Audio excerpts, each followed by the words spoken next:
I mean, do you think the government would like to hear that you're kind of like the government? And Guy, you're working with the government maybe sometimes in terms of election security and having those conversations. What does the government say about Facebook?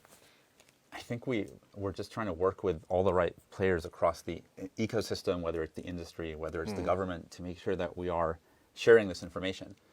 This is the way that you operate a system of the scale, the way that you think about how you operate on content, how you keep people safe, is, I think, something that all of the companies that operate in the space need to learn from each other. I think that we sit down with governments and we share, this is how our systems work, this is how content is reported, how it's reviewed, how our systems work. I've personally spent time with governments helping to walk through some of those systems so that people can understand it.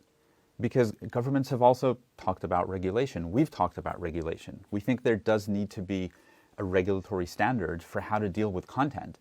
But I think the world is trying to figure out what that looks like. How do you set benchmarks? How do you measure what is effective? And for us, making sure that we're out there and we're opening up and we're sharing everything we've learned and what we think sets up the right kind of measures and incentives is exceptionally important.